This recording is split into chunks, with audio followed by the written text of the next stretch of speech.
Dhavaleswaram MSME park ప్రాంగణంలో FFC భవన నిర్మాణ పనులకు శంకుస్థాపన జరిగింది.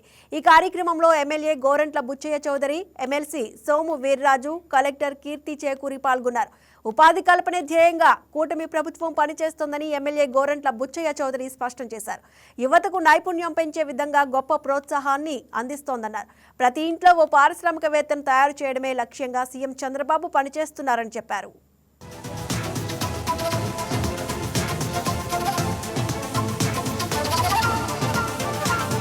ఈ రోజున రాష్ట్ర వ్యాప్తంగా ప్రతి మండలంలో కూడా ఒక ఇండస్ట్రీ ప్రెసిపిటేషన్ సెంటర్ పెట్టాలన్న లక్ష్యంలో భాగంగా కూడా ప్లాటెడ్ ఫ్యాక్టరీ కాంప్లెక్స్ ఎఫ్ఎఫ్సి బహుళ అంతస్తుల కాంప్లెక్స్ నిర్మాణం చేసి స్మాల్ అండ్ మీడియం ఇండస్ట్రీ పెట్టుకునే వారికి అనుకూలంగా ఇన్ఫ్రాస్ట్రక్చర్ క్రియేట్ చేసి ఉపాధి కల్పించే లక్ష్యంలో చంద్రబాబు గారు తీసుకున్న బృహత్తర కార్యక్రమం ఇది.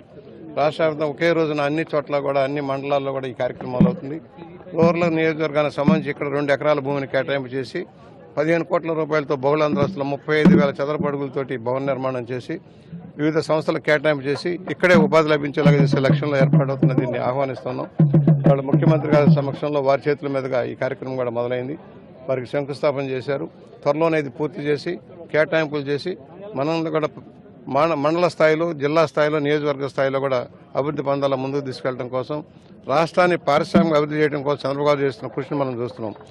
15 నెలలుగా నిర్విరామంగా తిరుగుతూ చంద్రబాబు గారు, లోకేష్ గారు, పవన్ కళ్యాణ్ గారు కూడా వివిధ పారిశ్రామిక పెద్దలందరినీ ఆహ్వానించి రాష్ట్రంలో పరిశ్రమలు పెట్టించి 20 లక్షల కోట్ల రూపాయల పెట్టుబడి, 20 లక్షల ఉద్యోగాల లక్ష్యంగా కార్యాచరణతో ముందుకు సాగుతున్నారు. దీన్ని మనందరం కూడా ఆహ్వానిద్దాం. తప్పకుండా రాబోయే భవిష్యత్తులో 5 సంవత్సరాల్లో 20 లక్షల ఉద్యోగాలు రావాలని మన ఆంధ్రప్రదేశ్ అద్వితీయంగా పరిగమించాలని కోరుకున్నాం.